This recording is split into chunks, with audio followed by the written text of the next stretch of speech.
Je ne sais pas vraiment ce que je fais, et c'est peut-être un peu dur, mais c'était certainement vrai quand j'ai commencé DUSTUPS. En voyant ces images par drone, on dirait que j'ai détruit le désert sans profit. Pour l'instant, les vents ne durent que peu. Après la pluie, les barrages alimentent toujours la nappe phréatique. Les terrasses me donnent une page blanche pour pratiquer l'agroforesterie. Les baignoires en terre se sont remplies une douzaine de fois en 2 ans et demi. J'attendais plus des baignoires en terre, et c'est à ce moment-là que quelqu'un est entré et a vu ce que je ne pouvais pas voir. J'apprends que beaucoup de choses que je fais vont dans la bonne direction. Il ne s'agit pas de trouver une astuce ou solution miracle, mais de petits ajustements aux grands impacts.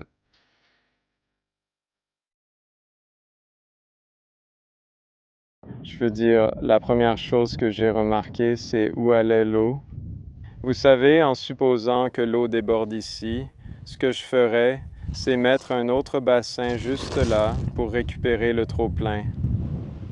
J'insisterai simplement sur l'agencement des barrages pour qu'ils ressemblent à des écailles de poisson. Donc, si tout le monde peut visualiser des écailles de poisson, ce serait une bonne façon d'imaginer la meilleure stratégie pour les bassins. Travaillons sur celui-ci en fait, parce que je vois bien le chemin de l'eau. Celui-ci? Celui juste devant moi. Je vais le démonter avec ce petit pic, puis, si tu veux, tu peux juste le pelleter.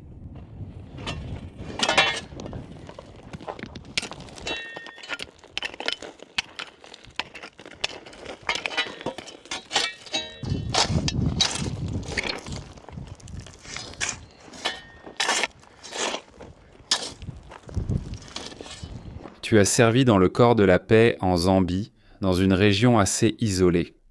Oui, donc j'étais dans la province de l'Est, en Zambie. J'étais à environ 8 heures de route de la capitale, qui est Lusaka, donc vraiment isolé. Et j'étais, je crois, à environ 3 kilomètres de cette route, dans un village sans eau courante, sans électricité. C'était une expérience amusante. J'étais volontaire en agroforesterie, donc je faisais la promotion de la plantation et de la conservation des arbres. Et il y avait un champ qui était vraiment érodé, donc je voulais réhabiliter le champ. Et les demi-lunes étaient, selon moi, la meilleure stratégie pour réhabiliter la terre, parce que les demi-lunes allaient, vous savez, recueillir toute l'eau et empêcher qu'elle ne devienne simplement une masse. Au lieu de cela, cela la séparerait en toutes ces petites poches, et toute la terre la plus fertile serait entraînée et se rassemblerait dans les bassins en demi-lune, puis l'herbe commencerait à pousser ainsi que d'autres plantes. J'ai jeté des graines de pois d'Angole partout, et beaucoup ont poussé, surtout celles qui étaient dans les bassins en demi-lune. Elles ont poussé jusqu'à 2 mètres après 1 an, alors que celles qui n'étaient pas plantées près d'un bassin ne faisaient que quelques centimètres. Waouh! Les bassins en demi-lune font une grande différence. Celui-ci a débordé, c'est certain. Je vois le chemin ici. Nous avons tout ce paillis d'Ocatilo. Et puis je peux voir le débordement sur le côté gauche, juste là. Ensuite, ça s'est déversé dans le bassin juste en dessous. Tu peux voir la ligne d'eau? Oui, d'accord, oui, je la vois. Juste là. Oui, donc c'est parfait. C'est exactement ce que tu veux. Quand l'un déborde, tu veux que ça coule dans le suivant, ce qui n'est pas toujours facile à faire. Non, et je pense que ce sera compliqué car on n'a pas utilisé de niveau laser pour cela. Oui, une partie consiste simplement à lire les lignes d'eau, à comprendre où elles s'écoulent, et puis, par exemple, celui-ci récupère le trop-plein d'une baignoire en terre. Mais ensuite, ça l'envoie en bas de la pente et je vois que ça zigzague à travers ces 3 ou 4 endroits. Oui, je suppose qu'il suffit d'étendre la butte pour qu'elle aille plus latéralement. Comme ça, quand ça déborde, ça ne rate pas le bassin suivant. Donc, si ça a été abaissé et placé juste ici, alors l'eau s'écoulerait de l'un à l'autre. Cool. C'était plus simple pour moi car je creusais dans du sable, alors qu'ici, le sol est surtout pierreux. Creuser à travers des pierres, c'est très difficile. Ce pic est sans doute le moyen le plus simple. Juste pour s'assurer que les premières petites gouttes pensent crâler sont correctes, parce qu'ensuite, à mesure que l'eau coule, l'eau creuse le canal pour vous. Ouais.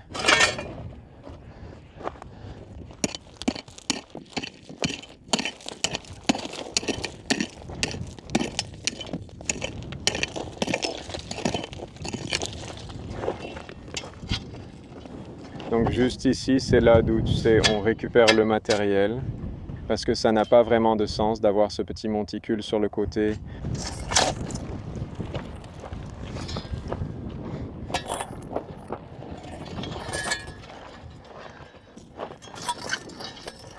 Mais ouais, c'est quasiment impossible à creuser, tu tapes juste dedans. Ouais, il faut vraiment casser ce truc. C'est super important parce que sinon tu n'arriveras jamais à passer la pelle en dessous. Ouais, mais on veut vraiment cibler l'arrière, tout ce qu'il y a derrière ici. D'accord.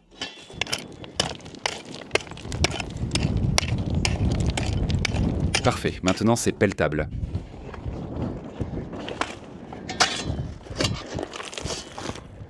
J'espère que je ne te jette pas l'essence dessus. Non, c'est bon.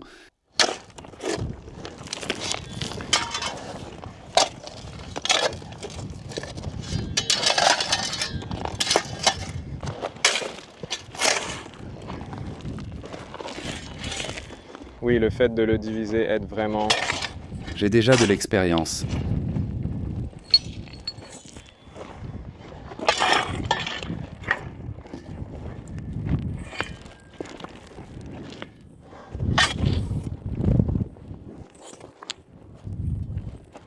Et puis peut-être que je devrais juste creuser un petit canal pour relier ici à ici. Ouais.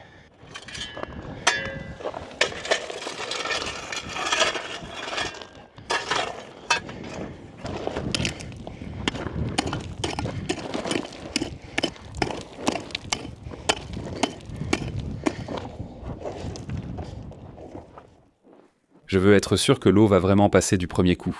Parce que je ne veux pas travailler dehors au soleil et transpirer inutilement. Ouais. D'accord ? Tu ne veux pas de cette butte ici. Tu ne veux pas du tas de terre avant le bassin parce que ça va dévier l'eau hors du bassin. N'est-ce pas ? Tu voudrais vraiment que le tas de terre soit juste ici pour garder l'eau dans le bassin. Et tous ces bassins semblent similaires, où le trop-plein se trouve en quelque sorte sur le coin avant-gauche. Ouais, tu peux voir. C'est comme, dans ce cas, au lieu de s'écouler vers celui avec le Leutrugia-mort, là où je pointe du doigt, ça va plutôt descendre vers celui-là, où on a ce petit sorgho qui essaie de pousser. Ouais, d'accord, je peux un peu voir maintenant où l'eau s'écoule. Exactement, comme ça on pourrait récupérer un peu de cette eau et la garder. Tu sais, chaque bassin, 3 ou 4 pieds le plus haut sur la colline. Oui, parce que tu as si peu d'eau, tu n'as pas vraiment besoin de trous partout pour la capturer localement. C'est logique, il suffit de la capturer et de la concentrer à la fin. Oui, Ce que tu as fait avec le barrage, oui. oui, ça fonctionne parfaitement. C'est sans doute une bonne mise à jour pour tous. Nous sommes maintenant à la mi-août, et donc cette petite parcelle verte, ce n'est pas un hasard si elle est là, car elle se trouve derrière un barrage. Et à chaque épisode de pluie, ça a peut-être reçu 2000 gallons, peut-être 1000, je ne suis pas exactement sûr, je n'ai pas calculé, mais vous pouvez voir qu'il y a. Je n'ai jamais mis de graines ici, et il y a des annuelles qui poussent comme des folles. Donc les pionniers sont là. Donc ils sont alignés. Eh bien, ils sont un peu décalés, mais comme la butte est juste ici, eh bien, elle dévie l'eau vers le bas de la pente. Ouais, donc on pourrait juste déplacer ça et puis le mettre. Quelques coups de pelle et c'est réglé. Ouais.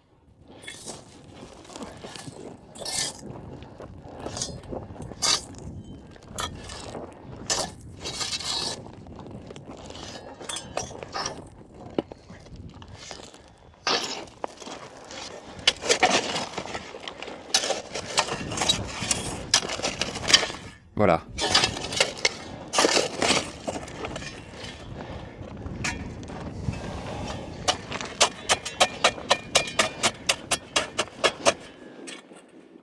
Ouais. Et même si ça va déborder juste là, Qui est-ce ?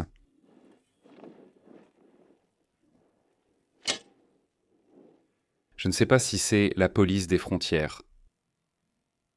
à quelle fréquence viennent-ils ici? Parfois tu les vois toutes les 2 semaines, parfois tu ne les vois pas pendant 3 mois. Et Scott et Mickey, c'est un bon moment pour s'arrêter. Ton camion a l'air tellement officiel. Je croyais que tu faisais partie d'une agence gouvernementale. Désolé, j'ai des gants aux mains ici. Waouh, tout a bien changé ici. Ça fait environ 18 mois. Ça fait si longtemps que ça. Peut-être même presque 2 ans. Je ne veux pas avoir à deviner, ni à voir ce qu'on cherche à voir. La dernière fois, vos routes étaient bien moins bonnes. Oui, oui. Des routes super, ça a l'air top, mec. Akatilo est en train de le laver. Oui, c'est sûr. Et voici l'autre qu'on a fait. Donc ça se remplit et déborde. Jusqu'ici, regarde ce dépôt de sédiments. Je ne pense pas que c'était là avant, donc ça a débordé et ça a fonctionné. Donc on a eu de l'eau qui a coulé d'ici jusqu'à celle-ci. Et ensuite, je pense que je travaillerai maintenant, mais je suis trop fatigué d'être resté au soleil. Je renforcerai cette partie pour m'assurer qu'elle soit au-dessus ici. Et comme ça passe là, puis ça glisse vers la baignoire suivante. De toute façon, ça commence bien. Vous pouvez voir certains endroits où le flux fonctionne naturellement, à quel point ils sont plus remplis. Ici, un calendrinia à 4 heures traînant et un petit pavot d'Arizona alimentent celui-ci, qui prospère. On a du créosote. Je ne sais pas. Ce n'est pas grand-mère, donc je ne suis pas sûr de ce que c'est, mais c'est une herbe. Nous avons du serpent urticant, un pavot d'Arizona vraiment sain, et puis cette grand-mère qui était là avant que ce trou ne soit creusé. Mais vous voyez maintenant que nous avons un couvert végétal complet, là où celles-ci se sont régulièrement remplies. Et puis, même chose ici, on a de l'avoine à barbe, la grand-mère juste à l'extérieur, à peine à l'intérieur. Ça, je ne sais pas si c'est d'origine ou pas. Vraiment, 4 heures, un peu de buisson. Je ne connais pas le nom du serpent morse, le pavot d'Arizona qui pousse là-bas, c'est la même plante que la précédente. Donc nous avons une très belle diversité d'espèces qui commencent à s'implanter. Je ne peux pas en être sûr, mais il me semble de loin qu'il y a aussi de l'herbe à éternuer américaine. Donc le progrès a encore un long chemin à parcourir, mais c'est définitivement mieux que quand on a commencé. J'adore le podcast 99% Invisible. L'idée est simple, les choix de design que vous ne remarquez pas sont souvent ceux qui comptent le plus. Déplacer la chambre de bébé était ce type de choix. J'ai vu de nombreux commentaires l'an dernier où on me conseillait d'y emménager. Et j'ai lu ces commentaires et j'ai tout de suite pensé, pourquoi ? C'est à 2 minutes à pied du camp à la chambre de bébé, alors pourquoi la déplacer ? Je sais que beaucoup ne comprennent pas le contexte à cause des réactions des gens en arrivant au ranch. Ils sont toujours surpris par la différence entre la vidéo et l'expérience en personne. Mais oui, j'étais vraiment super excité de tout voir. En personne, tu as une perspective différente, comme sur le terrain comparé aux vidéos. Je suis curieux d'avoir ton avis sur la chambre de bébé, parce qu'on n'est pas du tout engagé là-dedans. On peut stocker de l'eau dans ce bac là-bas. Et j'ai fait ça de façon à ce qu'on puisse l'enfoncer pour moduler un peu la température. Ce n'était pas prévu. C'est un enclos à poules, je voulais voir si je pouvais le rapprocher du camp. Oui, je le mettrai certainement plus près du camp parce que c'est un peu contraignant de venir jusqu'ici. Et quand c'est à côté du camp, tu peux le surveiller et voir comment ça avance. Mais la cage fonctionne bien parce que quand on a déplacé ces plantes au camp, les souris les ont mangées. Oui, elles l'ont fait. Organise-le un peu mieux parce que c'est un peu à l'étroit. Il n'y a absolument aucune organisation là-dedans. C'est un peu chaotique actuellement. C'est un vrai désordre, impossible d'adoucir, c'est une catastrophe. Oui, j'aimais voir la chambre de bébé quand elle venait d'être faite dans la vidéo. Elle avait l'air très jolie et maintenant c'est... C'est une catastrophe. Oui, ce qui serait idéal, c'est un arrosage automatique pour la chambre de bébé. C'est un autre avantage. Près du camp, on aura électricité et eau sous pression. N'est-ce pas? Avec les pépinières, j'aime beaucoup ombrager les plantes parce que, je veux dire, si tu penses à la jungle, par exemple, tu sais, les plantes qui commencent à partir de graines ne reçoivent pas de lumière du soleil et elles poussent jusqu'à la canopée. Ouais. Donc, tu sais, les plantes n'ont pas besoin de beaucoup de lumière du soleil quand elles commencent à pousser. Je pense que, tu sais, c'est un compromis. Je pense qu'il vaut mieux moins de soleil, donc plus d'ombre et une meilleure conservation de l'eau. Ça ne sèche pas aussi vite. Ça a du sens. D'accord, on va prendre ces petits bacs noirs et ça devrait les rendre moins susceptibles de se fissurer sous le poids si on répartit la charge.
Où est-ce que ça va?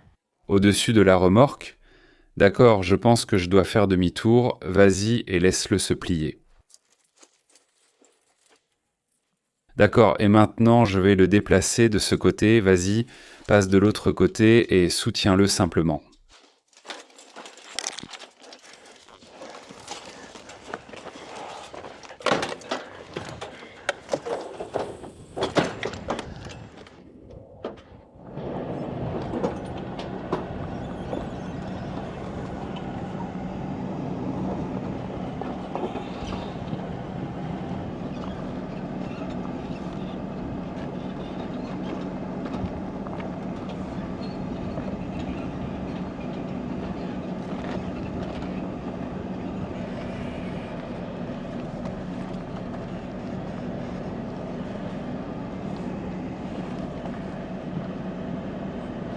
Je vais tourner ici et essayer de l'aligner.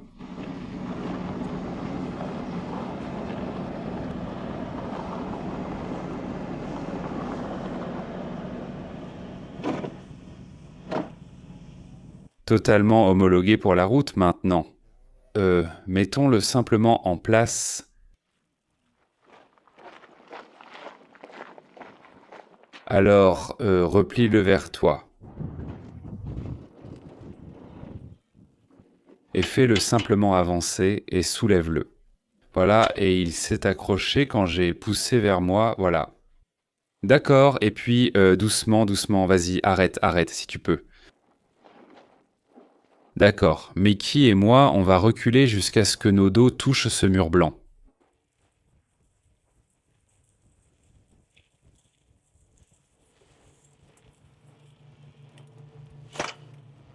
Voilà, et puis pousse-le, puisqu'il est juste à côté, voilà.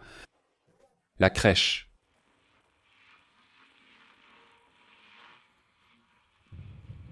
J'aime bien. On peut trouver comment redresser le cadre et améliorer l'esthétique, car là, c'est suffisant. Une réparation simple. Laissons-le ouvert pour entrer et sortir. Oui, je regardais juste. D'accord, je vais d'abord mettre l'étagère.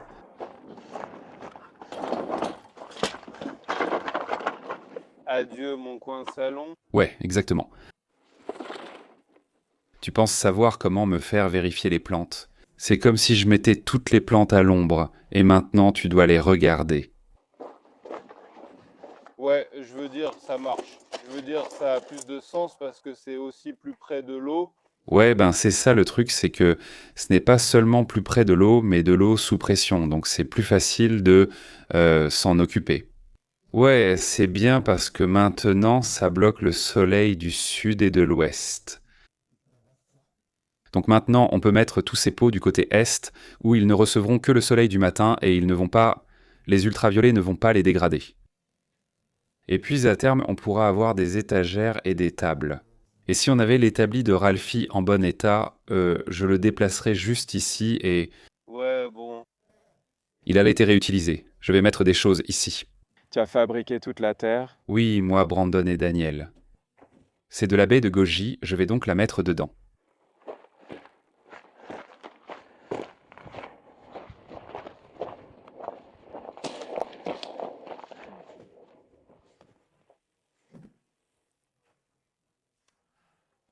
Tu sais, c'est une mûre blanche. Je pense qu'il suffit de le poser là-bas. Peut-être que cette fois, on va vraiment le garder. D'accord.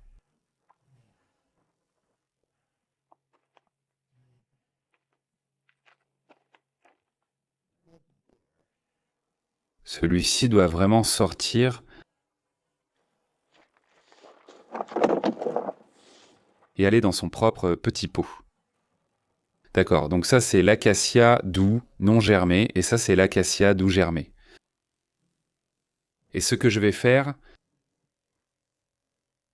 c'est je vais amener le tuyau.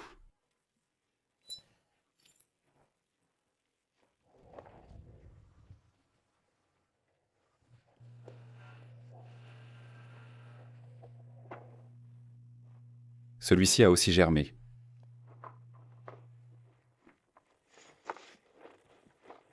Et je veux de l'eau au fond pour l'humidité.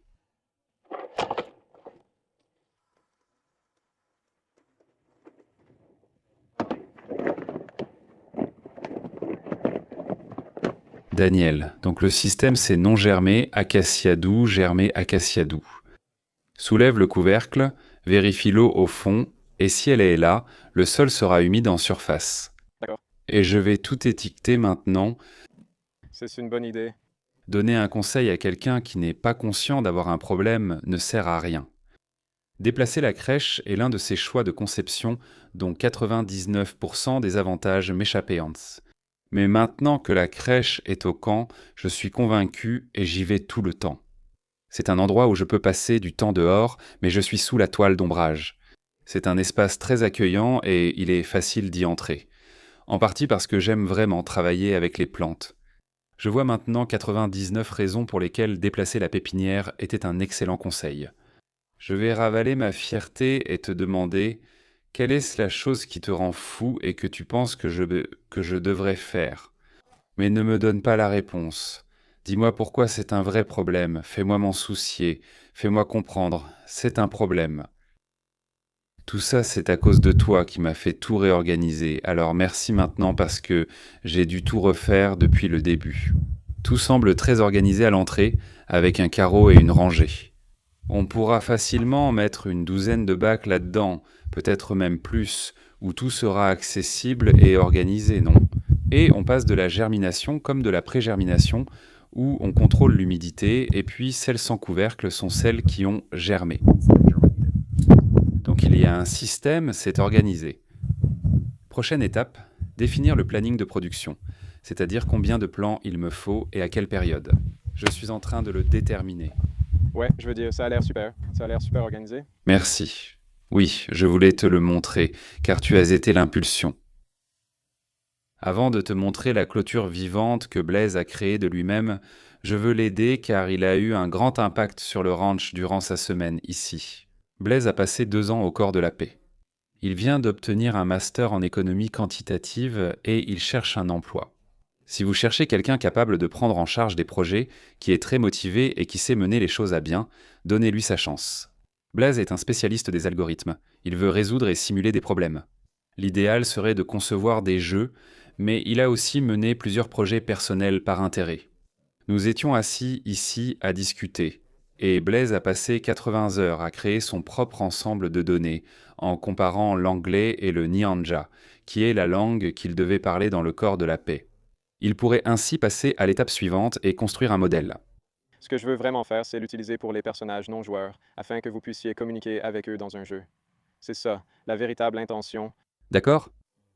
Mais cela pourrait aussi simplement être utilisé pour n'importe quelle intelligence artificielle, comme pour communiquer avec une intelligence artificielle. Tu as l'intelligence artificielle, genre, et fais ça pour moi, et ça marche. Considère un modèle de langage de grande taille tel que ChatGPT. Ouais. Si tu veux quelqu'un qui fait ça pour le plaisir sur son temps libre, je recommande vraiment.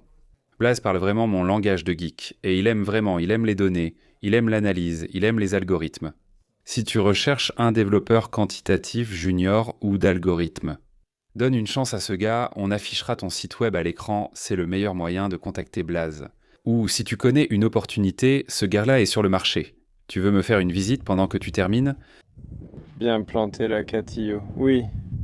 Oui, tu l'as fait.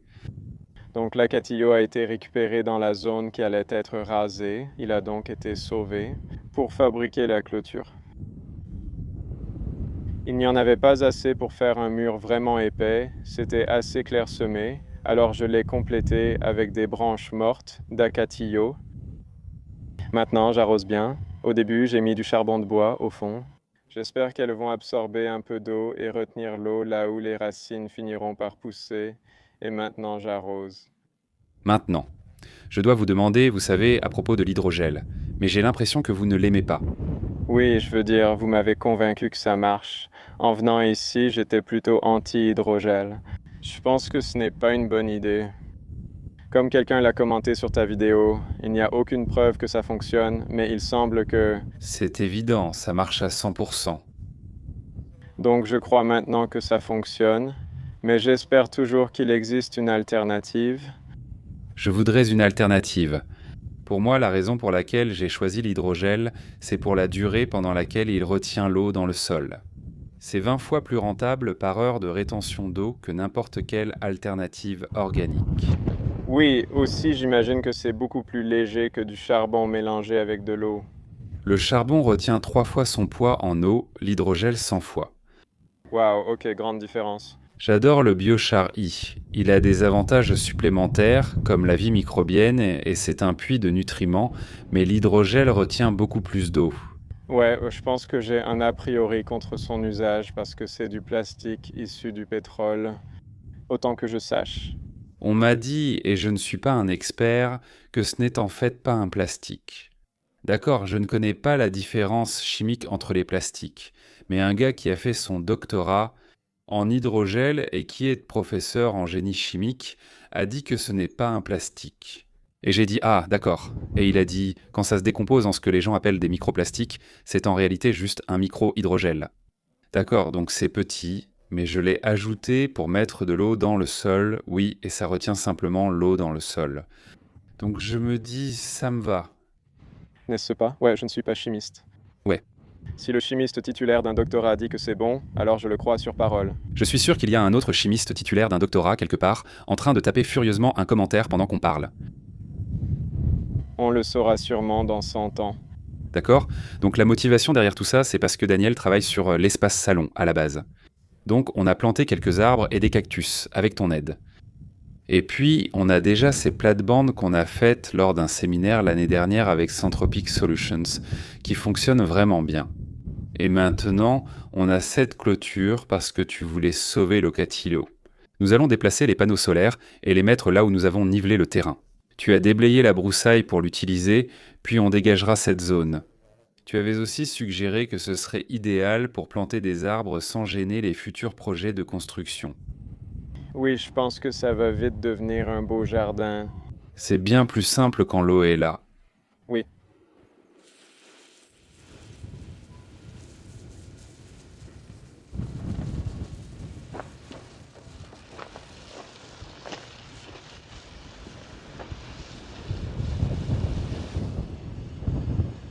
Avec les vents forts, il est difficile d'arroser à plus de 3 mètres. Le vent emporte simplement l'eau. On n'a que 15 mètres de tuyaux donc.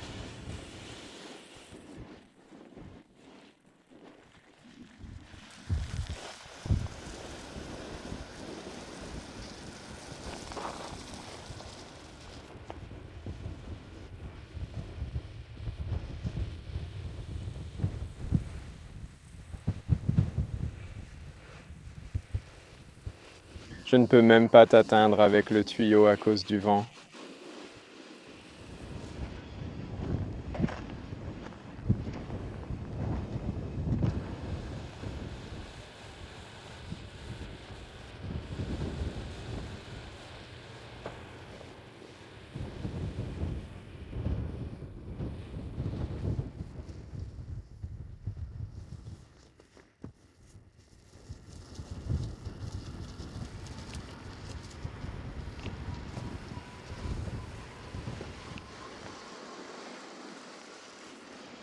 Après avoir arrosé, je vais ensuite recouvrir un peu plus la zone pour que la partie humide ne soit pas exposée au soleil, demain matin.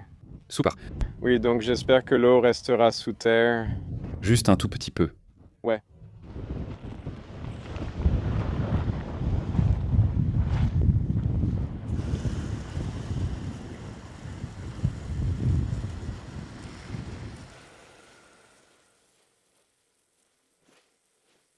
Tu sais, d'une certaine manière, c'est presque bien que tu sois à court de canne parce que je ne pense pas que l'eau atteindrait l'endroit où tu essaies d'aller.